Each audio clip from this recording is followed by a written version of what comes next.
Hola, buenos días.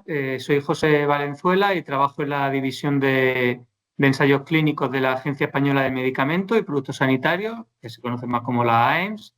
Y bueno, voy a hacer una presentación, una pequeña charla sobre el uso de la inteligencia artificial en la investigación. Entonces voy a compartir mi presentación y empezamos. Como digo, vamos a hablar sobre el uso de la inteligencia artificial, que está un camino que se está iniciando ahora en la investigación clínica. Vamos a hacer primero una pequeña introducción sobre el mundo del ensayo clínico, la situación actual de la investigación en España. Después nos centraremos ya en lo que va a ser, digamos, el grueso, en lo que nos lleva de la presentación, que es la inteligencia artificial en la investigación. Y por último vamos a terminar hablando de los ensayos clínicos descentralizados, que son, digamos, ese primer paso que se ha ido dando en investigación en cuanto a digitalización, ¿no? Porque siempre que hablamos de inteligencia artificial tenemos que hablar de digitalización y el primer paso que se dio y que se está dando son los ensayos clínicos descentralizados. Así que comenzamos ya con lo que dije que era una pequeña introducción. Si hablamos de ensayos clínicos, lo primero que tenemos que hablar es de quiénes somos y dónde se evalúan los ensayos clínicos. La Agencia Española de Medicamentos y Productos Sanitarios, la AEMS, yo creo que ya prácticamente todo el mundo la conoce, casi todo el mundo ha oído hablar de ella, pero bueno, si todavía queda alguien que no está muy al día, pues nada, simplemente decirle que la Agencia de Medicamentos es un organismo que pertenece al Ministerio de Sanidad y que se encarga de la calidad, de la seguridad, de la eficacia y de la información que llega al ciudadano, este punto es muy importante, de distintos productos, como son los medicamentos de uso humano, los medicamentos veterinarios, los productos sanitarios, los biocidas, los cosméticos y los productos de cuidado personal. Y dentro de ese departamento de medicamentos de uso humano estaría la división de ensayos clínicos, que es donde se reciben todas las solicitudes de ensayos clínicos, donde se evalúan, como digo, se evalúa tanto la calidad del medicamento en investigación, la seguridad para el paciente de ese ensayo clínico y donde se autoriza y se establece la autorización, si procede, de cada ensayo clínico que se solicita. En cuanto a las solicitudes de ensayos clínicos que se reciben en España, pues bueno, tengo que decir que es una cifra muy buena, que la situación actual en España de la investigación vive un momento bueno, sin poder descuidarnos y sin poder relajarnos ni confiarnos, porque hay mercados que están en expansión y ahora vamos a ver que con esto de la inteligencia artificial hay muchos mercados que van a explotar rápido, pero bueno, ahora mismo la situación es buena. Como vemos en el 2024 y en 2025 los datos son similares, de casi unos 1.000 ensayos autorizados.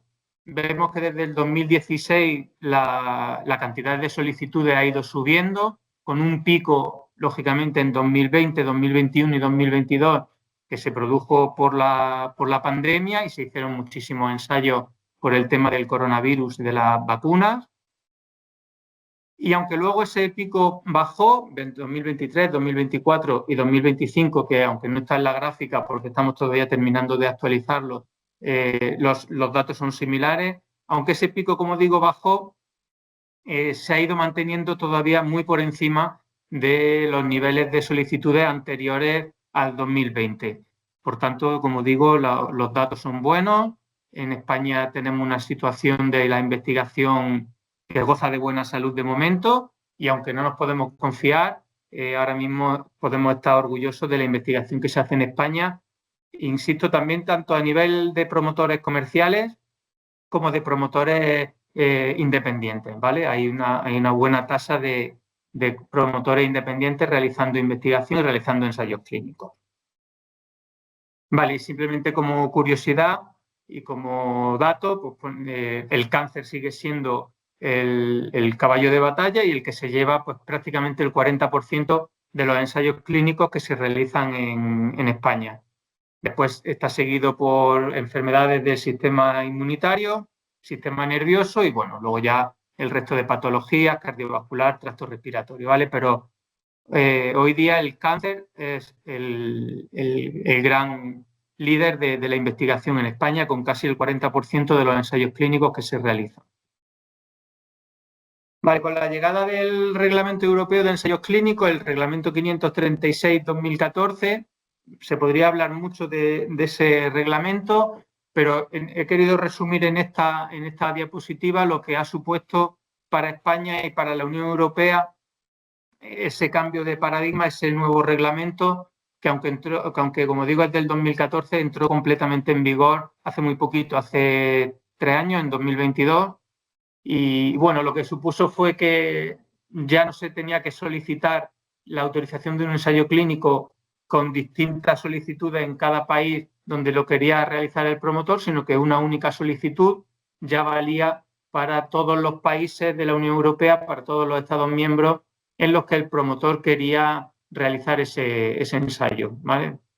Entonces, como vemos, el promotor elige un Estado miembro de referencia, que digamos va a ser el que lleve la voz cantante en la evaluación, y elige el resto de Estados miembros, que serán los Estados miembros concernidos, con su sigla en inglés MSC, que es lo que está puesto ahí, que van a realizar también una evaluación coordinada con ese Estado miembro de referencia. Entonces, una vez que el Estado miembro de referencia hace un borrador de evaluación inicial, comparte esa información con el resto de Estados miembros, hacen comentarios entre ellos mismos y a su vez se los transmiten al promotor para subsanar o corregir las posibles deficiencias que tenga, vuelve toda esa información y finalmente pues se dictamina una resolución de ese ensayo que puede ser autorizarlo o denegarlo. Generalmente se suele autorizar porque ese intercambio de información lleva a que todo se subsane por norma general.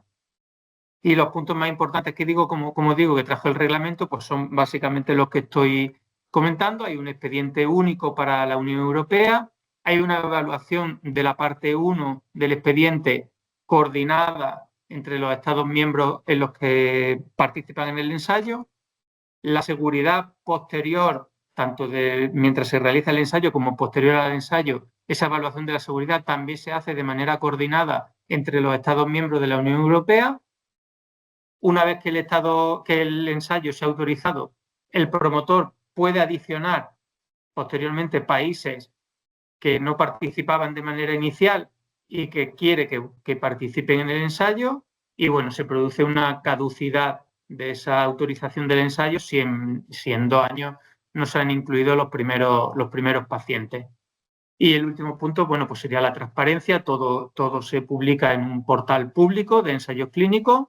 Tenemos uno aquí en España y hay otro europeo que prácticamente comparten la misma información. Y esto sería lo que el reglamento de ensayos clínicos trajo, como digo, en 2014, pero es de plena aplicación desde el 2022. Decía que en esta coordinación europea, el promotor, una vez que presenta un ensayo clínico, elige un Estado miembro de referencia que va a ser, digamos, el que lleve el peso de la evaluación. Simplemente comentar que en España actúa como Estado miembro de referencia en un 27% de los ensayos multinacionales en los que participa. Este dato, dicho así, sin más, puede no decir nada, pero digamos que España, por la población, por el tamaño de país que tenemos, deberíamos estar participando como Estado miembro de referencia en un 10% de ensayos. Por tanto, prácticamente triplicamos ese porcentaje, lo que habla muy bien, como decía al principio, del estado de salud de España en cuanto a investigación y la confianza que depositan los promotores en este país para investigar. Tenemos buena infraestructura, tenemos unos expertos en investigación muy buenos, una tasa de reclutamiento de los pacientes muy alta, de las más altas de la Unión Europea, y una agencia reguladora, que aunque esté feo que yo lo diga porque no soy parte interesada, pero bueno, una agencia reguladora que no supone un freno burocrático, más bien al contrario, una agencia reguladora flexible y que está en contacto continuo tanto con industria como con investigadores, como con comités de ética, incluso con pacientes. Entonces, esos 4 pilares hacen que ahora mismo la investigación en España sea atractiva para la industria y para los promotores. Bien, pues pasaríamos ya al segundo punto de la ponencia, sería la inteligencia artificial en la investigación.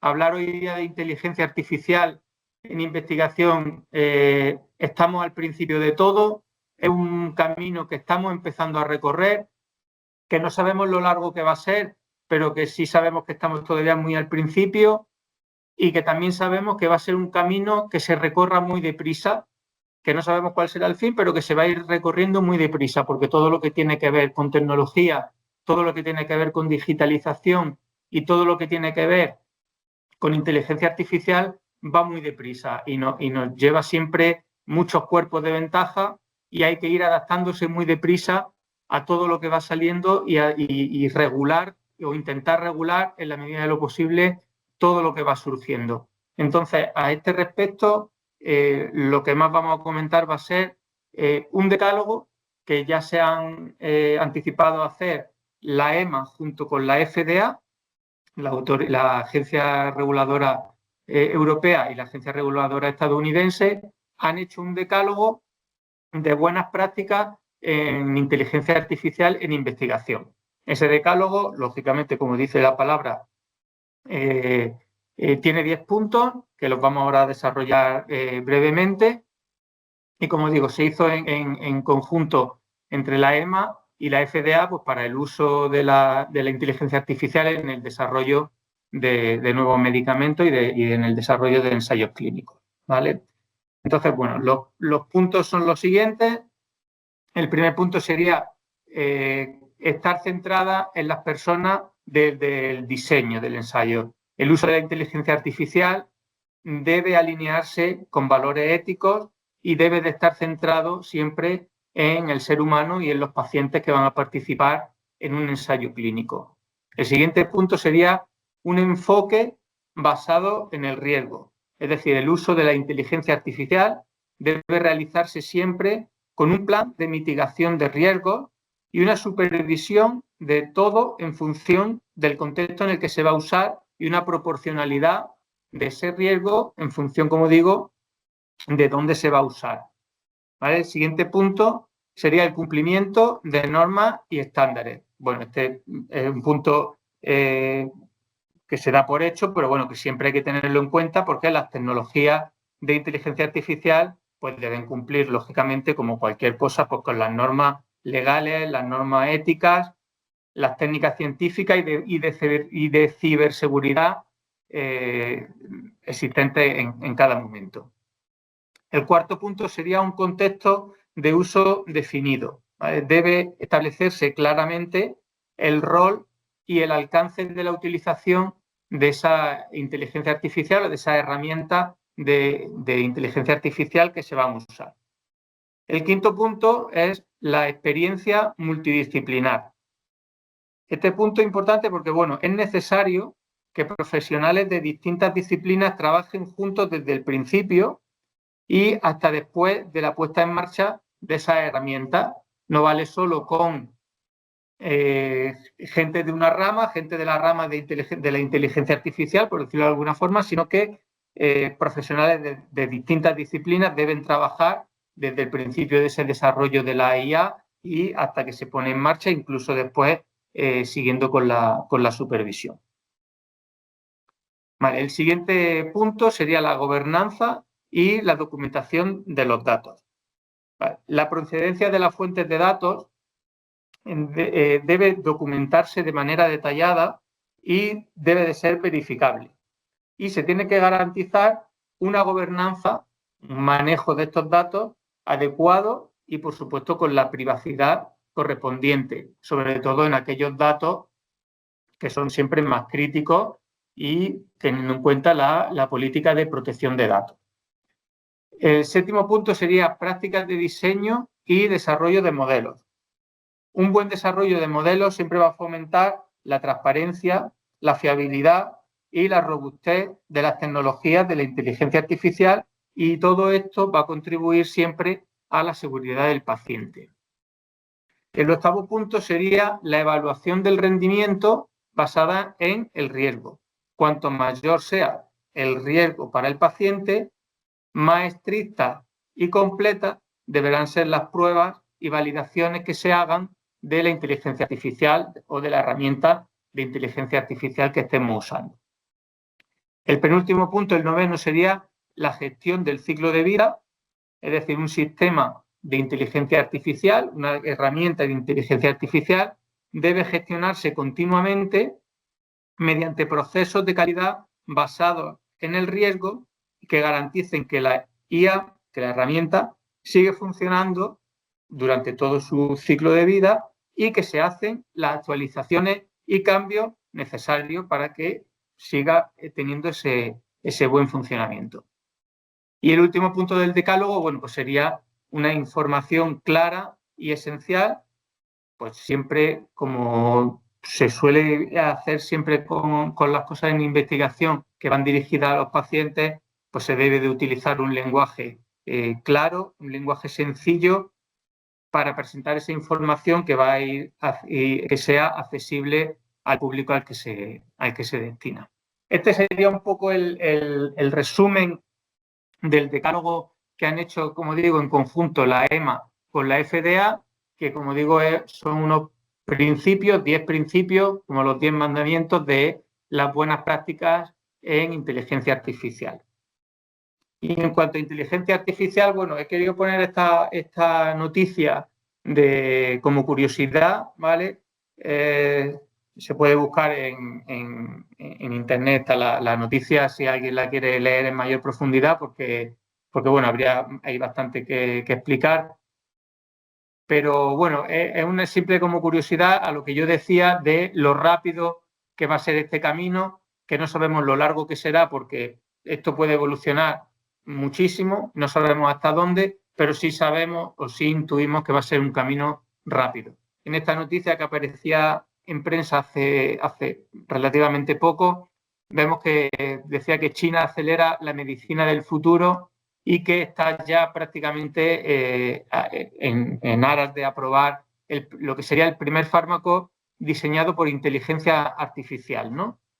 Digamos que un poco el resumen de la noticia es que han elaborado un proyecto, han hecho un proyecto mediante el que están fomentando el uso de grandes conjuntos de datos de pacientes, y con esos grandes conjuntos de datos de pacientes están entrenando modelos de inteligencia artificial. Y estos modelos de inteligencia artificial lo que van a hacer posteriormente son predecir la eficacia de compuestos químicos, la eficacia de medicamentos, antes incluso de que lleguen a la fase clínica, ¿no? A la fase del ensayo clínico. Entonces, como digo, bueno, esto puede suponer un gran avance o podría ser el primer paso para un gran avance y que va a ir todo muy deprisa, ¿no? Hablamos de que si hay una herramienta que puede predecir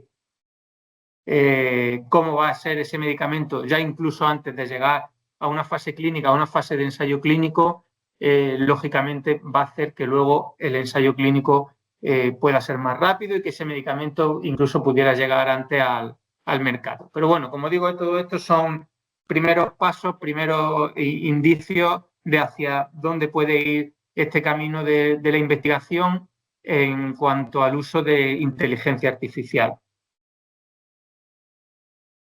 Y como digo, bueno, pues pasamos a hablar de ensayos clínicos descentralizados. Decía al principio que ha sido el primer pasito que se ha dado en cuanto a, si no tanto inteligencia artificial, aunque ya se está utilizando esa inteligencia artificial para estos ensayos clínicos descentralizados, fue el primer paso que se dio en digitalización, ¿no? Como decía antes, cuando hablamos de inteligencia artificial hablamos de digitalización, y los primeros pasos para los ensayos clínicos fue la digitalización, fue la descentralización de los ensayos, ¿no? Con la llegada del COVID, hablábamos antes de la pandemia, pues con la llegada del COVID había ya ensayos clínicos en marcha y esos ensayos clínicos no se podían parar. A la gente que estaba en un ensayo clínico y a la que se estaba tratando había que seguir tratándola, pero lógicamente todos sabemos que hubo muchas medidas de confinamiento, de no poder salir a la calle, entonces se tomaron algunas medidas urgentes para poder seguir tratando a la gente sin que tuviera que desplazarse al centro del ensayo, ¿no? De ahí de lo de la descentralización, es decir, sacar del centro el ensayo clínico. Una vez que pasó la pandemia, se pensó que, ¿por qué no?, las medidas urgentes que se habían tomado con motivo de estos confinamientos y con motivo de esta pandemia se podían mantener en el tiempo y seguir haciéndolas aunque ya no hubiera pandemia, ¿no? Porque al fin y al cabo se trataba de facilitar la vida del paciente y disminuir esa carga que al paciente le supone un ensayo clínico, que bueno, siempre nos transmiten, siempre que desde la agencia, como digo, estamos en contacto con distintas asociaciones de pacientes y lo que siempre transmiten es eso, ¿no? Que para ello un ensayo clínico supone una gran carga y que todo lo que pueda hacerse para disminuir esa carga estaría bien, ¿no? Entonces, se pensó que era buena idea esas medidas que habían funcionado muy bien durante la pandemia, mantenerlas ya de por sí, ¿no? Y aprovechando pues todas estas tecnologías y todo este avance tecnológico que hoy tenemos. A raíz de eso se generó un grupo de trabajo en la Unión Europea con participantes de las distintas agencias reguladoras, entre las que estuvo España también, y en 2022, en diciembre de 2022, se publicó la primera guía de elementos descentralizados en ensayos clínicos. Ahí está el enlace, se puede consultar en la página de la EMA. ¿Vale? Después de este paso, ¿España qué hizo? Bueno, pues España procura estar siempre a la vanguardia de todo esto y lo que hizo fue dar un pasito más en esa guía de ensayos descentralizados y hizo una guía nacional de ensayos descentralizados, donde se recogió pues, un poquito esos puntos que dejaba la guía europea abiertos para cada país, porque al fin y al cabo luego cada país pues, tiene su idiosincrasia, tiene su propia legislación, y había puntos abiertos que en España pues, se cogió otro grupo de trabajo, esta vez a nivel nacional, y lo más importante de ese grupo de trabajo es que estuvieron implicados todos los actores de ensayos clínicos, desde la industria, investigadores, comités de ética, pacientes y todo ello coordinados por la AEMS, ¿no? Por la Agencia de Medicamentos Española. Y como producto de todo ese trabajo, pues se publicó hace un año así, un par de años, un año yo creo más o menos, la Guía Nacional para la Realización de Elementos Descentralizados en Ensayos Clínicos, y está publicada en la web de la AEMS y se puede consultar sin ningún problema.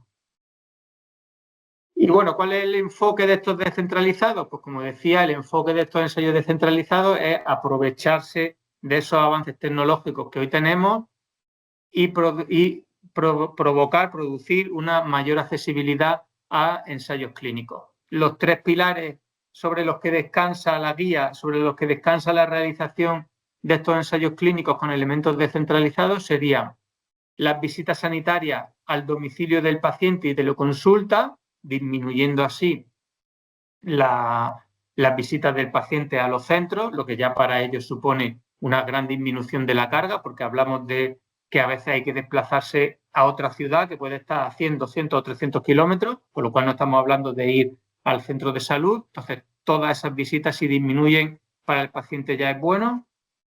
Otro pilar sería el procedimiento electrónico de consentimiento informado con consentimiento a distancia. Y el siguiente pilar sería el envío directo de medicamentos al domicilio del participante. Estos tres pilares son sobre los que descansa el resto de la guía y son los que más contribuyen a disminuir, como digo, esa carga de trabajo en un paciente. Vamos a desarrollar un poquito, también de manera breve, los puntos más importantes de la guía. Empezaríamos con unas consideraciones generales que sirven tanto para ensayos con elementos descentralizados como para el resto de ensayos, y es decir, se deben de mantener los derechos y dignidad de los pacientes, como en cualquier ensayo. Por supuesto, tiene que cumplirse la legislación de ensayos clínicos vigente. Se recomienda siempre que se haga un resumen de los elementos descentralizados que se van a utilizar en cada ensayo, porque un ensayo con elementos descentralizados no implica que en se usen que todo sea descentralizado o qué elementos se van a usar. Entonces, en cada ensayo hay que resumir los elementos descentralizados que se van a usar. En un ensayo puede ser disminuir una visita, en otro ensayo puede ser el envío de la medicación, en fin, hacer un resumen de qué es lo que se va a descentralizar. Y luego, por supuesto, pues también como en cualquier ensayo, la obtención de unos resultados y unos datos deben de ser fiables y robustos independientemente de que se usen distintos elementos descentralizados. El siguiente punto sería los retos y los desafíos a los que nos estamos enfrentando con este tipo de ensayos. El primero ya lo he nombrado varias veces y lo vuelvo a recalcar aquí porque al fin y al cabo es el objetivo fundamental de estos ensayos, que es disminuir la carga de los pacientes. Y el primer punto para disminuir esa carga, como digo, es la disminución de las visitas a los centros de ensayo. El siguiente reto sería el aumento del uso de los sistemas electrónicos. Esto supone un reto porque cada vez hay más sistemas electrónicos que se están introduciendo en la realización de un ensayo clínico. Y estos sistemas electrónicos, con el paso del tiempo, empiezan a ser pues, más numerosos y relativamente más complejos, ¿no? Entonces, bueno, supone un reto que estos sistemas electrónicos los pueda usar todo el mundo y, por supuesto, uno de los retos es que nadie quede fuera de un ensayo. De hecho, no puede quedar nadie fuera de un ensayo clínico porque no quiera o porque no pueda o porque no sepa usar uno de estos sistemas electrónicos. Entonces, uno de los grandes retos y uno de los grandes desafíos es que aumente este uso de sistemas electrónicos y de herramientas electrónicas que se están empezando a utilizar, siempre que no produzca un sesgo de los participantes y un sesgo en el número de participantes, porque, como digo, nadie puede quedar fuera de un ensayo clínico por este motivo. Y este punto está relacionado con el siguiente, que es ese desafío, ¿no? El del entrenamiento a los pacientes para el uso de esos sistemas electrónicos. Será responsabilidad del promotor suministrar ese entrenamiento a los pacientes para que puedan utilizar, siempre que estén dispuestos, estos nuevos dispositivos que se están empezando a introducir en la realización de los ensayos clínicos. Y el último punto de estos retos y desafíos pues sería tener un plan de monitorización y un plan de gestión de esos datos que vamos a obtener mediante estos sistemas electrónicos. El siguiente punto sería esa asistencia sanitaria móvil, esas visitas al domicilio del paciente que van a ser las que sustituyan esas visitas o algunas de esas visitas por parte de los pacientes a los centros. Esa asistencia sanitaria móvil, por supuesto, tiene que ser sin un riesgo adicional para el paciente. Por supuesto, se debe realizar por personal cualificado, que será responsabilidad del promotor el tener este personal cualificado para realizar esta asistencia sanitaria al domicilio del paciente. Se debe describir y justificar en el protocolo qué visitas son las que se hacen y por qué se hacen esas visitas que sustituyen a las visitas presenciales, digamos, y qué es lo que se va a realizar en cada una de estas visitas. Y luego, por supuesto, habrá que informar al paciente de que esas visitas, algunas podrían hacerse en su casa y el paciente obviamente tendrá que consentir que estas visitas se realicen en su domicilio. ¿Vale? El siguiente punto, que ha sido y sigue siendo uno de los puntos más complejos de tratar en esta guía, es el del consentimiento informado.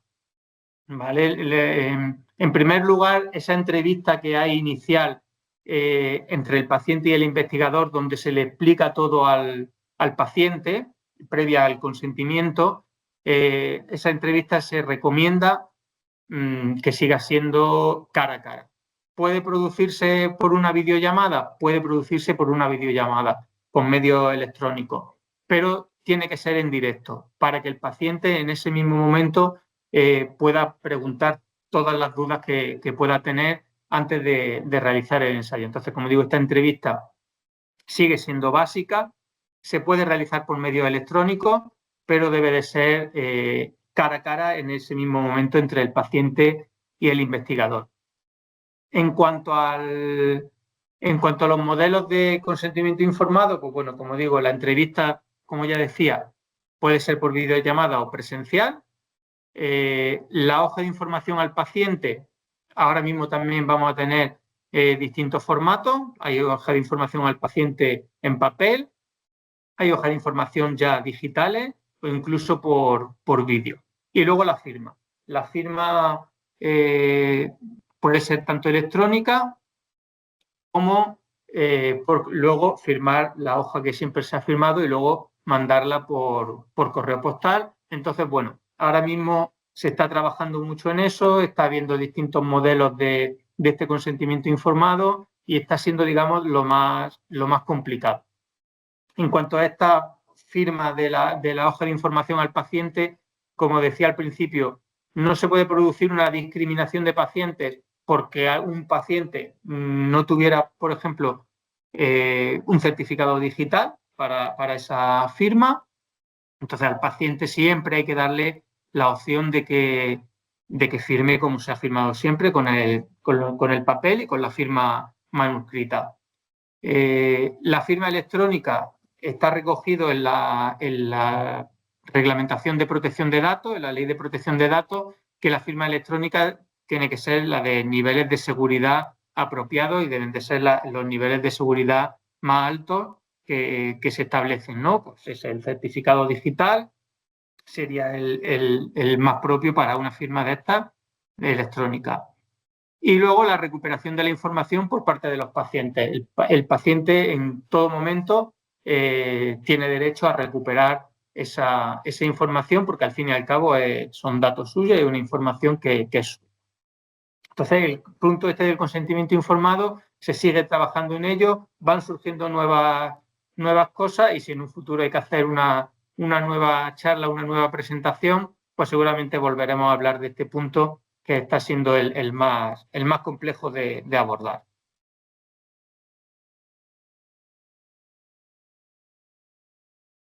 El siguiente punto sería el de monitorización remota, los datos de monitorización. Bueno, en la verificación remota de los datos fuentes tiene que estar está establecida en base a la reglamentación tanto de la AEMS como de la Agencia Española de Protección de Datos, ¿vale? Entonces, esos datos fuentes están establecidos en la reglamentación, cómo se debe de realizar esa monitorización remota. En cuanto a la estrategia de monitorización, cuando se va a hacer una monitorización remota, se deben de tener en cuenta esas características del ensayo antes de realizar una estrategia de monitorización remota. Los procedimientos que se van a realizar podrán ser de extensión de monitorización, podrán ser bien en remoto o bien presenciales, y habrá que establecer también la necesidad y la proporcionalidad de esa monitorización remota. Y luego el punto más importante, digamos, de esta monitorización en remoto sería ese plan de monitorización, ¿no? Que sería qué datos se van a recoger, qué se va a introducir en el cuaderno de recogida de datos y cómo, y fundamental, cómo se va a almacenar esos datos que vamos a recoger en remoto y el acceso, el quién y el cómo a esos datos que vamos a monitorizar. Entonces, este punto es también de suma importancia. En cuanto al resumen de este punto, diríamos que hay que hacer un plan en el que se establezcan los datos que se recogen a distancia, cómo se recogen, qué se introduce en ese cuaderno de recogida de datos y quién y cómo tiene acceso a esa información que está almacenada y, por supuesto, cómo se maneja y qué se hace con esa información que está almacenada.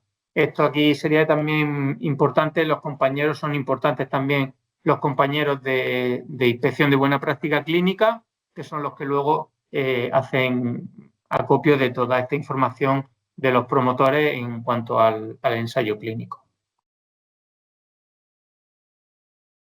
Vale, y por último tendríamos el envío y la administración de la medicación, el envío al domicilio del paciente, que como decíamos era otro de los pilares básicos y uno de los puntos que al final supone también una disminución de las visitas a los centros, que en muchas ocasiones era simplemente para ir a recoger la medicación. En cuanto a este envío al domicilio del paciente, en España, por eso decía que cada país luego tiene su propia idiosincrasia y su propia legislación. En España, el envío de la medicación al domicilio del paciente no puede ser directo desde el promotor hasta este domicilio del paciente. La medicación tiene que pasar siempre por la farmacia del centro del ensayo, ¿vale? Entonces, el promotor la enviará siempre a esa farmacia del centro de los centros de ensayo y desde esa farmacia, ya sí, desde esa farmacia se puede distribuir a los domicilios de los pacientes, que es lo que se empezó haciendo en la pandemia y es uno de los puntos que se siguen haciendo con estos ensayos con elementos descentralizados. Esa distribución, por supuesto, debe de hacerse con distribuidores autorizados de medicamentos. La entrega de esta medicación tiene que ser siempre en mano al paciente o a un cuidador del paciente. No debe dejarse el paquete en cualquier sitio, sino que debe de entregarse en mano o bien al propio paciente, como digo, o a alguien responsable de ese paciente. Son muy importantes las características del medicamento que se está investigando, cuál es el medicamento del ensayo, porque en base a su perfil de seguridad o en base a su vía de administración o sobre todo en base a su preparación y su almacenamiento, habrá muchos medicamentos que no sean propicios, que no sean buenos candidatos para que se le envíe al paciente a su domicilio. Entonces tendrán que seguir yendo a recogerlo. Hablamos, por ejemplo, de medicamentos que a lo mejor para conservarse necesitan ultracongelación. Bueno, nadie tiene un ultracongelador en su casa y por tanto esos medicamentos no van a ser buenos medicamentos para enviarlo a casa del paciente. Entonces habrá que tener en cuenta también eso a la hora de decidir si aplicamos este punto de los descentralizados o no. En cuanto a la administración, si esa administración debe de realizarse por un profesional sanitario, como puede ser un intravenoso o algo así, lo que se recomienda, más que se le envíe al domicilio al paciente, es que el profesional sanitario acuda a casa del domicilio y lleve él consigo el medicamento. Y, por supuesto, el medicamento, si se envía al domicilio del paciente, deberá de ir con instrucciones de almacenamiento y de administración clara y concisa para que el paciente sepa, pues eso, cómo conservar el medicamento y cómo administrarse. Y este sería el último punto y hasta aquí sería la presentación de inteligencia artificial. Y nada, pues muchas gracias por vuestra atención y para lo que necesitéis, aquí estamos.